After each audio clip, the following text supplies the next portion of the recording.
Good evening ladies and gentleman. আমরা আজকে বেশ কিছু আমাদের জীবনের অধিকাংশ টপিক, এমন গুরুত্বপূর্ণ বিষয় আছে যেগুলো আমরা এখনো অবধি জানিই না।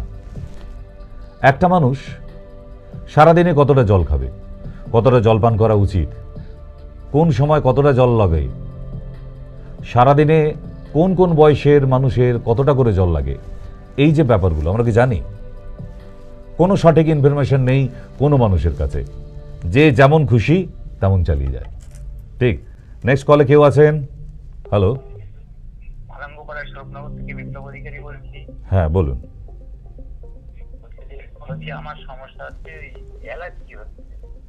অ্যালার্জি হচ্ছে, অ্যালার্জিটাকে টেস্ট করাবেন, তারপর পাঠাবেন।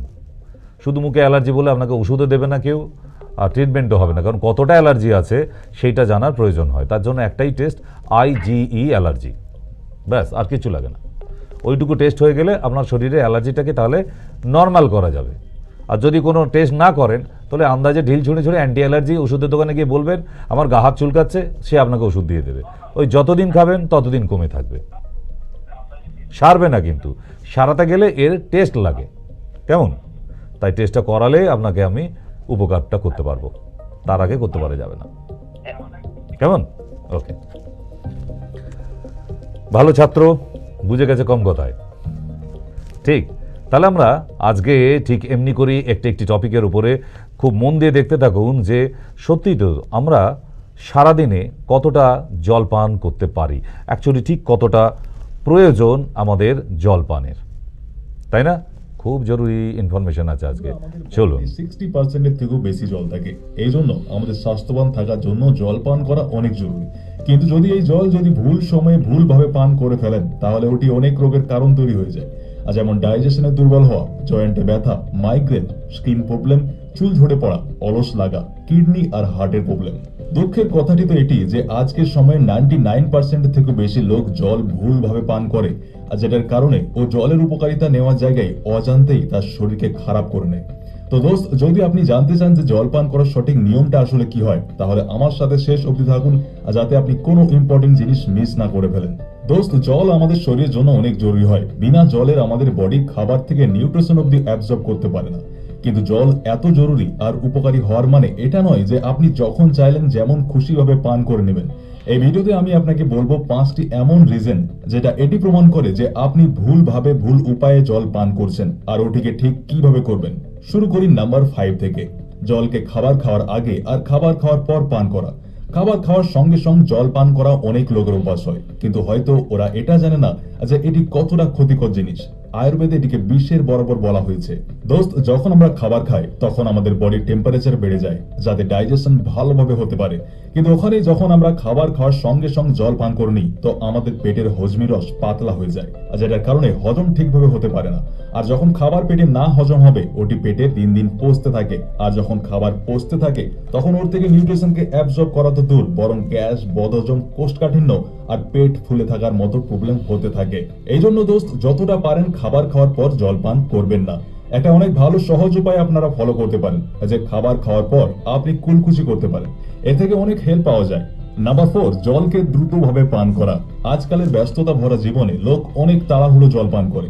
আপনি একটা কথাকে জেনে হয়তো অবাক হবেন যে জল কিভাবে বডিতে যাচ্ছে সেটাই অনেক ডিপলি ভূমিকা রাখে। দোস্ত, যদি আপনি অনেক দ্রুতভাবে জল পান করেন তাহলে আপনার বডি ওটিকে অ্যাকসেপ্ট করে না, আর যে কোনো ভাবে ওটিকে বাইরে বের করে দেয়, আর আপনি হয়তো এটা কোনোদিন চাইবেন না।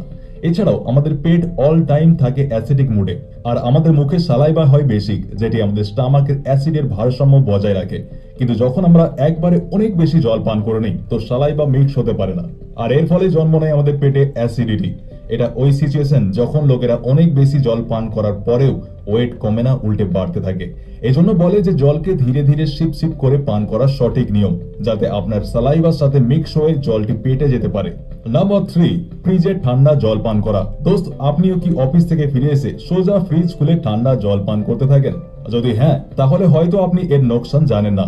ফ্রিজে ঠান্ডা জল পান করলে গলা তো খারাপ হয়েই যায়, এছাড়াও এটি আপনার ডাইজেশন প্রসেসকেও খারাপ করে দেয়। ঠান্ডা জল ব্লাড সেলকে সংকুচিত করে দেয়, খাবার থেকে ফ্যাটকে আরো ঘন করে দেয়, যেটার কারণে বদহজম হয়। ঠান্ডা জল পান করার আরেকটি কমন সাইড এফেক্ট রয়েছে জয়েন্টে পেন। এটা হার্টকেও ধীমো করে দেয়। এমনিতে তো গরম জল পান করা বেস্ট হয়, কিন্তু এত গরমে কে পান করবে গরম জল? এই জন্য সব থেকে বেস্ট হবে যে আপনি মাটির কলসির জল পান করবেন। একটি তো ওটি ন্যাচারালি জলকে ঠান্ডা করে, আর উপর থেকে জলের পিএইচ কেও মেনটেন রাখে। নাম্বার 2, অনেক বেশি জল পান করা। আমি দেখেছি, আর হয়তো আপনিও দেখে থাকবেন, আচ্ছা কিছু লোক বেশ পুরো দিন জল পান করতেই থাকে, তাকে পেয়াস না লাগলেও, কেননা হয়তো তাকে কেউ বলে দিয়েছে যত বেশি জল পান করবে অত বেশি উপকার হবে। এটা ঠিক যে বডিকে প্রপারলি হাইড্রেট রাখা অনেক জরুরি, কিন্তু এর মানে এটা নয় যে বেশ পুরো দিন জল পান করতেই থাকবেন। অমৃত অধিক মাত্রায় বিষ তৈরি হয়ে যায়, তেমনি অনেক বেশি জল পান করলে বডির ফ্লুইডস পাতলা হয়ে যায় আর সেলসে জল ভরতে থাকে। আর এটাই যদি ব্রেনের সেলসে ভরে যায় তাহলে অনেক প্রবলেম হতে পারে।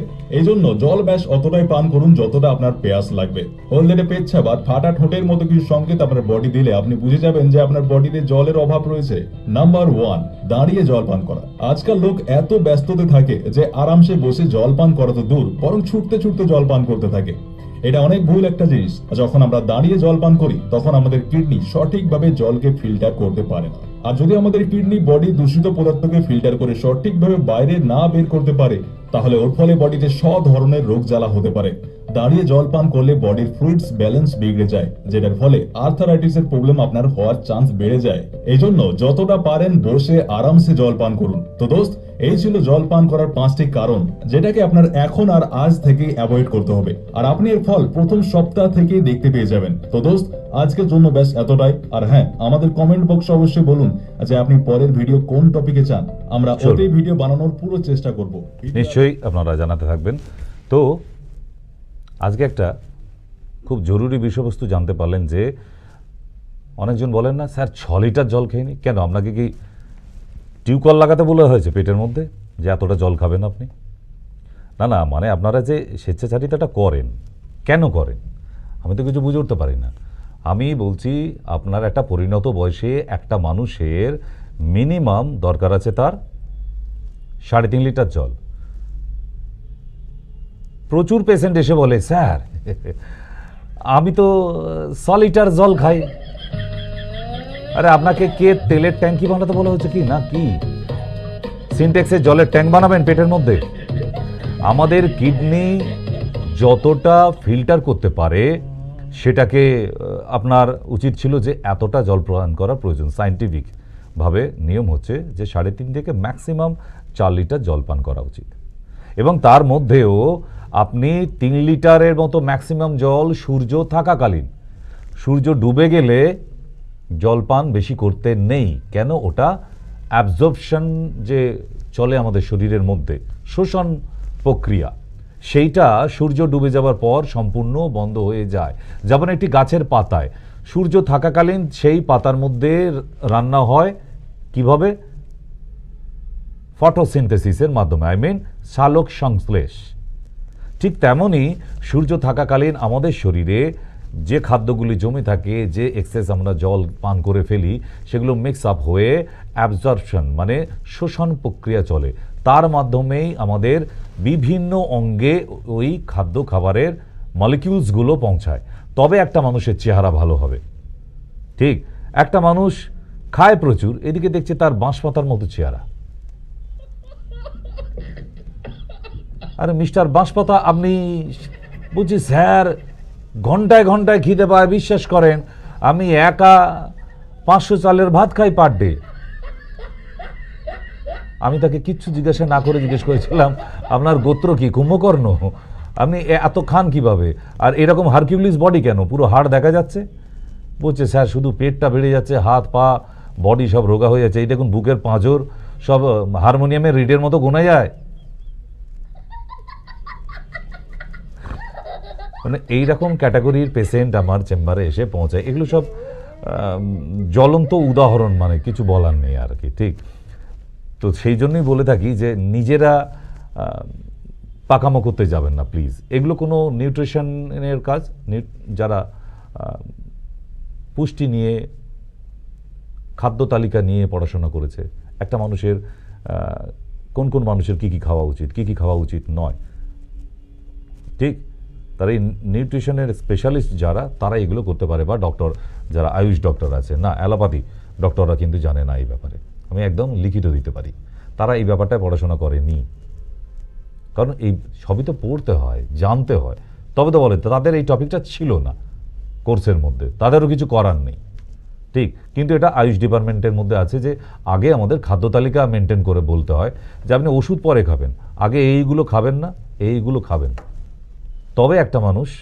কিন্তু সেই জায়গায় সব পেশেন্টের নিজে নিজে একটু পাকামো আছেই, মানে সব তারা ইউটিউব দেখে দেখে, মানে চেম্বারে এসে তার হাজব্যান্ড বলছে জানেন ইউটিউব দেখে কোথায় শিখেছে যে জল যখনই পারবেন জল পান করবেন, এখন সারাদিনে সে গিন্নি 6 লিটার জল খায়। মানে কি কি সাংঘাতিক যে এই রকম যদি মানুষের মেন্টালিটি হয় যে 6 লিটার করে জল খাবো, আপনার কিডনি তো খারাপ হবেই, বোঝা গেছে। তাই আমাদের দেশে নিউটন জন্মায়নি। কেন জানেন? আমাদের দেশে নিউটন ছিল না। কেন ছিল না? আমাদের দেশে আপেলের চাষ কম, তাই নিউটন ছিল না। কারণ আপেল গাছ না থাকলে আপেলটা পড়বে কি করে মাটিতে, আর নিউটন এত বড় তথ্য আবিষ্কার করে যাবে কি করে? সেই জন্যই নিউটন এখানে জন্মায়নি, বিদেশে জন্মেছে স্যার আইজ্যাক নিউটন। আমাদের দেশে কি চাষ হয়? তাই বড় বড় বৈজ্ঞানিকগুলো দেখবেন সব, যাদের সূত্র আমরা পড়ে মেনে চলি, সব দেখবেন বিদেশের। ভারতের বৈজ্ঞানিকের কোনো সূত্র ল বেশি খুব একটা চলে না, নেই। আপনারা কি পরীক্ষায় দিতে গিয়ে কোনো ইন্ডিয়ান সায়েন্টিস্টের ল লিখতে হয় না? সব দেখবেন বিদেশি সায়েন্টিস্টগুলো, তাই তো বেশিরভাগই।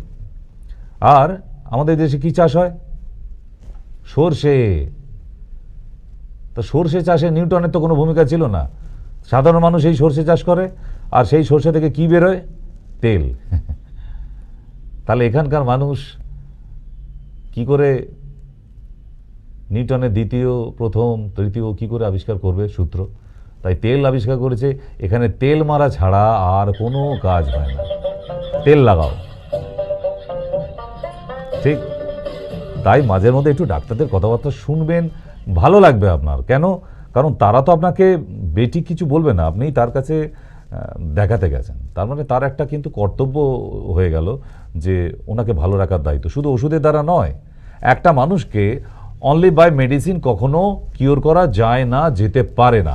যদি তার খাদ্য তালিকা সঠিক না করেন, তার লাইফস্টাইল চেঞ্জ করতে না পারেন, তার শরীরের মধ্যে কোনোভাবেই আপনি পরিবর্তন আনতে পারবেন না। কেমন?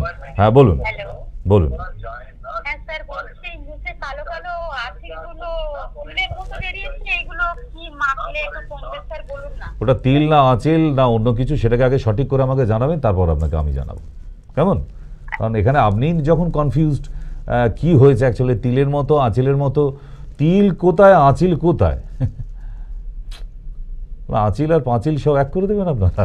মানে খুব অবাক করা ব্যাপার আপনাদের। নিজের আগে ডিসাইড করুন অ্যাকচুয়ালি কি হয়েছে। আপনি কি আমার টেবিলের সামনে বসে যে আপনি এসে বলবেন স্যার মুখে কি দাগ হয়েছে একটু দেখে, হ্যাঁ ওখানে দেখবো, ওষুধ লিখে দেবো, কেন সঠিক চিনতে পারবো। আপনার নিজের মুখে হয়েছে, আপনি নিজেই জানেন না আঁচিল না পাঁচিল না তিল। আমি এইসব ব্যাপারে আন্দাজে মারতে পারি না ঢিল, ঠিক। তাই সঠিকভাবে বলুন অ্যাকচুয়ালি কি হয়েছে, তাহলে বলা যেতে পারে। আর স্কিনের ব্যাপারে কখনো এই নাটকগুলো করবেন না, আর এই কুড়েমিগুলো করবেন না। না আমার পয়সাটা বেঁচে যাবে, ডাক্তাররে এত ফিস দিতে হইব না, তাই না? আমি একটু ফোন কইরা বলে দেবো, আমি খেতে শুরু করে দেবো, আমি একদম বৈজন্তীমালার মতো ঝকঝকি হয়ে যাব। হয় না। স্কিন ডিজিজ সারাতে গেলে সেটা চোখের সামনে থাকতে হয়। কেমন? মাঝে মধ্যে ওই জন্যে অনুষ্ঠানগুলো শুনবেন, তাহলে জানতে পারবেন। ওকে, আচ্ছা, এখন আরও বেশ কিছু বদভ্যাস চালু হয়েছে। সে ছোট হোক, বাচ্চা হোক, বুড়ো হোক, মানে একটু ফাস্ট ফুড খেতে হবে। ফাস্ট ফুড না খেলে মনে হয় যেন রাতে একটা কী খেলাম না রাত অবধি, একটা ঘুম আসছে না আর কি, বোঝা গেছে? তো চলুন একটু ফাস্ট ফুড আমাদের উপকারিতা কী কী একটু জানতে হবে না? আপনারা তো খাচ্ছেন দাচ্ছেন, দেখো আমি বাড়ছি মাম্মি, ঠিক। চলুন। शरीर में क्या होता है?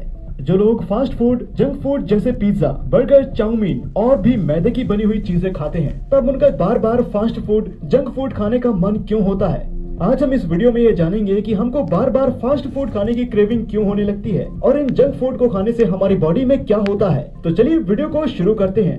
तो सबसे पहले जानते हैं कि फास्ट फूड हमारी बॉडी में जाकर क्या करता है। जैसे ही पिज्जा, बर्गर, चाउमीन या मैदे से बनी हुई चीजें खाते हैं तो वो आपके मुंह से होकर आपके पेट में जाता है और पेट में जाकर ये काफी देर तक पड़ा रहता है, क्योंकि इसमें लाइव एंजाइम नहीं होते। इसके कारण ये लंबे समय तक पेट में पड़ा रहता है। ये जंक फूड बने होते हैं मैदे से। तो अब सबसे पहले ये जानते हैं कि मैदा बनता कैसे है। आटा और मैदा दोनों बनते तो गेहूं से ही है। गेहूं में 3 लेयर होती हैं। सबसे पहली लेयर को ब्रेन कहते हैं, मिडिल में होता है एंडोस्पर्म और सबसे लास्ट में होता है जर्म। तो इनमें जो सबसे पहली लेयर में होता है वो है फाइबर, विटामिन बी और मिनरल्स। ये आपकी बॉडी के लिए अच्छा होता है। अब बीच में आता है एंडोस्पर्म जो आपकी बॉडी के लिए अच्छा नहीं होता। इसमें होता है स्टार्ची, कार्बोहाइड्रेट और लास्ट में होता है जर्म। पूरा न्यूट्रिशन से भरपूर होता है। इसमें vitamin B, vitamin E, phytochemicals और हेल्दी फैट्स होते हैं जो बॉडी के लिए चाहिए होते हैं। मैदा एंडोस्पर्म से बना होता है जो बॉडी के लिए अच्छा नहीं है। ये स्टार्च होने के कारण चिपकता है। अब जैसे ही आप फास्ट फूड खाते हैं तो पेट में जाकर वो लंबे टाइम तक पड़ा रहता है, क्योंकि वो है डेड फूड। इसमें कोई लाइव एंजाइम नहीं है। अब लंबे टाइम तक पेट में पड़े रहने से पेट में HCl यानी कि हाइड्रोक्लोरिक एसिड रिलीज होता है। इससे पेट में एसिडिटी बढ़ती है। जब ये हमारे पेट में हमारी छोटी आंत में जाता है तो इसमें फाइबर ना होने के कारण ये हमारी आंतों में चिपकने लगता है और लंबे टाइम तक आंतों में वही चिपका रहता है, जिसके कारण वहाँ सड़न होने लगती है।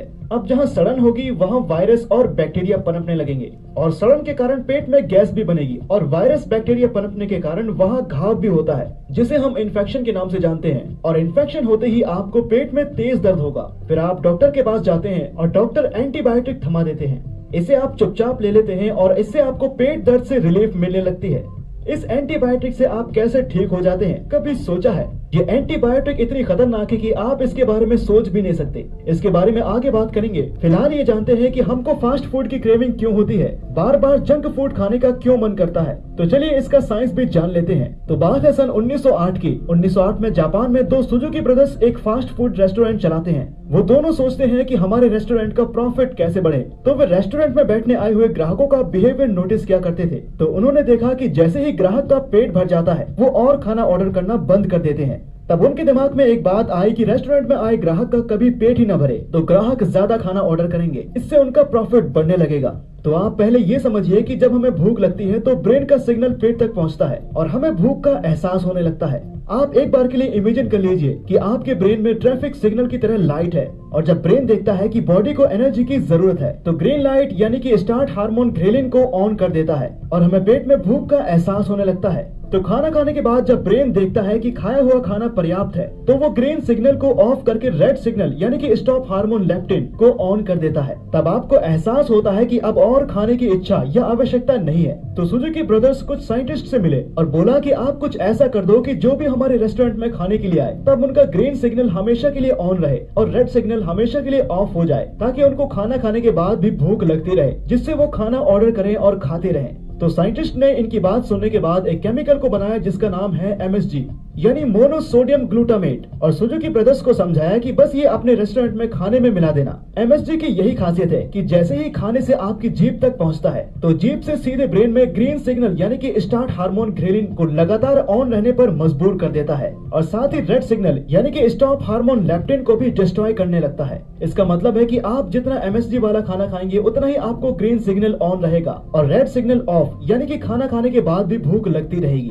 ऐसा लगातार कुछ सालों तक MSG मिले हुए फूड खाने से रेड सिग्नल यानी कि स्टॉप हार्मोन प्रक्रिया पूरी तरह से डैमेज हो जाती है और ऐसे बच्चे दिन भर खाना खाते ही रहते हैं और तब भी उनकी भूख नहीं मिटती। आपने कुछ ऐसे लोगों को देखा होगा कि जिनको खाना खाने के बाद ही तुरंत भूख लगने लगती है। ये जितने भी फास्ट फूड जैसे कि pizza, burger, chow mein, momos, French fries लगभग सभी में MSG होता है। MSG को आप मिट्टी में मिलाकर खाएंगे तो वो भी आपको टेस्टी लगेगा। अक्सर आपने देखा होगा कि जो जंक फूड मार्केट में मिलता है लाइक पिज्जा को आप अपने घर में बनाते हो तो रेस्टोरेंट वाला टेस्ट आपको नहीं आता। आपका बच्चा यही बोलेगा कि मम्मी आपके पिज्जा में वो स्वाद नहीं है जो रेस्टोरेंट के बने पिज्जा में है। ध्यान देने वाली बात यह है कि जो पिज्जा आपको रेस्टोरेंट में टेस्टी लगता है उसकी वजह है MSG यानी कि मोनोसोडियम ग्लूटामेट। इसको आप खुद भी ट्राई करके देख सकते हैं। मार्केट से आप MSG यानी कि मोनोसोडियम ग्लूटामेट खरीदिए, जिसे हिंदी में अजीनोमोटो कहते हैं। वो आप अपने खाने में मिलाकर खाइए, फिर आपको खुद ही पता चल जाएगा। MSG जीभ के जरिए ब्रेन अटैक करता है और MSG आपके नाक के माध्यम से भी आपके ब्रेन को हिट करता है।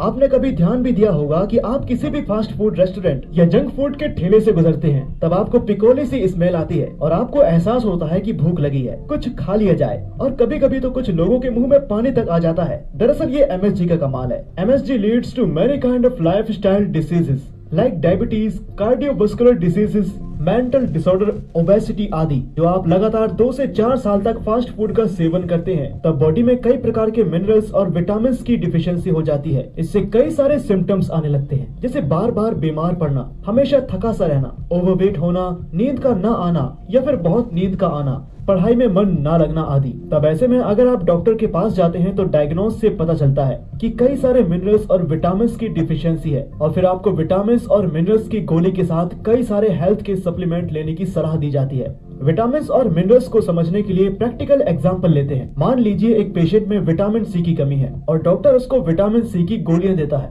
विटामिन सी के हाई इंटेक से कॉपर के एब्जॉर्प्शन पर सीधा प्रभाव पड़ता है, जिससे कॉपर डिफिशियंसी हो सकती है, जबकि कॉपर की क्वांटिटी का सीधा कनेक्शन आयरन के मेटाबॉलिक यूटिलाइजेशन से है। कॉपर की डिफिशियंसी से आयरन टॉक्सिसिटी बढ़ेगी और इसका इफेक्ट विटामिन B1, B2 और विटामिन B6 और विटामिन ई के साथ कई सारे मिनरल्स के एब्जॉर्प्शन और यूटिलाइजेशन पर पड़ेगा। यानी कि एक ऐसा चेंज रिएक्शन जिससे बॉडी की बनाई केमिस्ट्री का बैलेंस पूरी तरह से बिगड़ जाएगा। इसलिए नेचर के फलों और सब्जियों में एक ही तरह के विटामिन और मिनरल्स ना डालकर कई सारे विटामिन और मिनरल्स का एक ऐसा अनोखा बैलेंस बनाया है जो। তাহলে বুঝতে পারলেন যে ফাস্টফুড আপনারা যেগুলো বেশ রসিয়ে কষিয়ে খেয়ে যাচ্ছেন এভরিডে, প্রতি মুহূর্ত, সারাদিন, যে একবার ফাস্টফুডে টেস্ট নিয়ে নেবে সে সারাদিনে একটুখানি হলেও ফাস্টফুড খাবে। কারণ এই MSG ফাস্টফুডের মধ্যে এমন একটি কেমিক্যালস দেওয়া হয় যে মানুষদের অ্যাট্রাকশন করে। কুরকুরে, চিপস, যে বাচ্চা একবার খেয়ে নেবে সে রাস্তায় দেখে যদি ফেলে, দোকানে ঝোলানো আছে, না কিনে দেওয়া অবধি রাস্তায় দেখবেন পরিষ্কার জামা কাপড় নিয়ে রাস্তায় শুয়ে পড়েছে। কেন? এদের মধ্যে MSG ইউজ করা হয়। এই ইনফরমেশনগুলো আপনার কাছে ছিল না, ঠিক? ম্যাগনেসিয়াম গ্লুটামেট, এই MSG এত সাংঘাতিক একটা লাইক এ স্টেরয়েডের মতো কেমিক্যালস যে এক মানুষকে অ্যাট্রাক্ট করে। অল্প একটু ছড়িয়ে দিলেই সে আবার খেতে আসবে রেস্টুরেন্টে, সে যেখানেই পাক ওই ফাস্টফুড খাবেই। সে জানে, অবশ্যই জানে যে এটা থেকে ক্ষতি হচ্ছে, কিন্তু তবুও। বোঝা গেল? যাই হোক, আমরা আস্তে আস্তে একটু কি শিক্ষিত হচ্ছি, ওই জানা অবধিই থাকছে, তারপরে আর মাথায় থাকে না ফাস্টফুড খাবো না। এ বাবা, এটা আবার কোনো কথা হলো স্যার? আপনি ফাস্টফুড খেতে বারণ করছেন? আমার বন্ধুরা তো আমাকে মিশতেই নেবে না, মানে স্ট্যাটাসে উঠবে না ফাস্টফুড না খেলে। ঠিক, কেউ কলে আছে, একটু নিয়ে নি। হ্যাঁ, নমস্কার, বলুন। নমস্কার। বলছি ডাক্তারবাবু, সবসময় হাঁচি হচ্ছে আর নাক দিয়ে একদম জলের মতন বেরোচ্ছে। আপনার কোল্ড অ্যালার্জি হয়েছে? কোল্ড অ্যালার্জি হয়েছে, কোল্ড অ্যালার্জির ডাক্তার দেখান, ঠিক হয়ে যাবে। টেস্টটা কি করতে হবে সেটা বলুন। ভিটামিন B12 আর IG অ্যালার্জি। IG allergy? হ্যাঁ, সঙ্গে ভিটামিন B12। আচ্ছা, ভিটামিন B12। তো এরকম আরেকটি নেশার জিনিস আছে যেটায় আমরা কিন্তু ছেড়ে থাকতে পারি না। মানে এই তো গেল একটা ফাস্টফুড, এর জন্য মানুষ মরছে আর অসুখও হচ্ছে প্রচুর। কিন্তু আরও একটি নেশা আছে যেটা খাওয়া দাওয়া।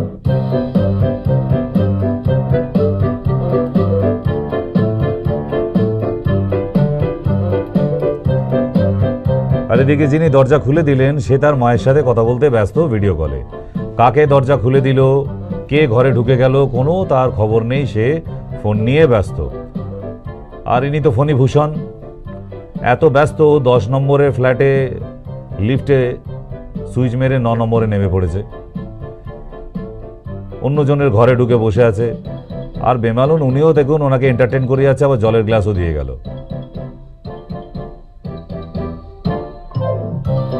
মানে কাকে জল খেতে দিয়ে গেল, কে বসে আছে সোফায়।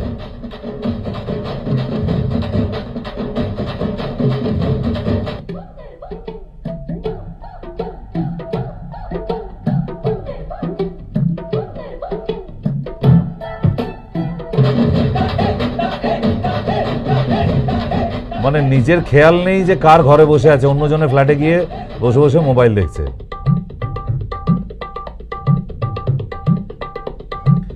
এ তো দেখছে ভাই, এ তো আমার নিজের ফ্ল্যাটই ছিল, আমার নিজের ফ্ল্যাটে অন্যজন কে বসে আছে এটা।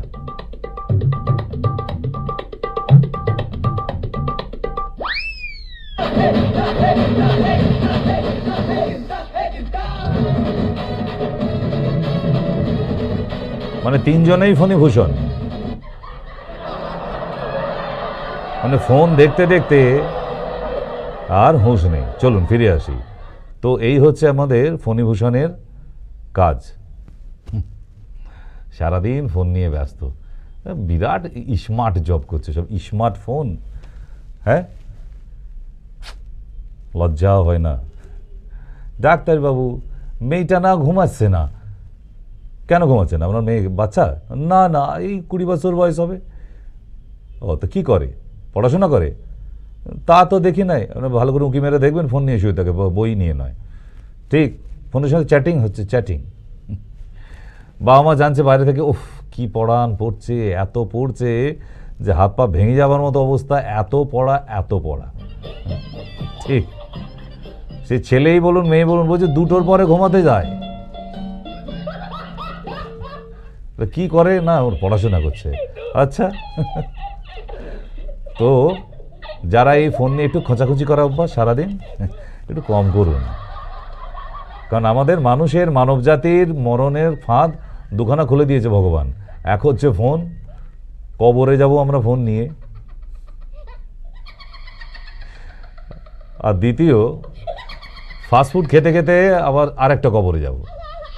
মানে সেখানেও অর্ডার দেওয়া থাকবে মোমো, চিকেন, কেএফসি। ঠিক, তো এই ফাস্টফুড আর ফোন থেকে একটু দূরে থাকুন, নাহলে খুব সাংঘাতিকভাবে মরণ হবে আমাদের। মানে জাস্ট এখনও আমরা বিলিভ করতে পারছি না।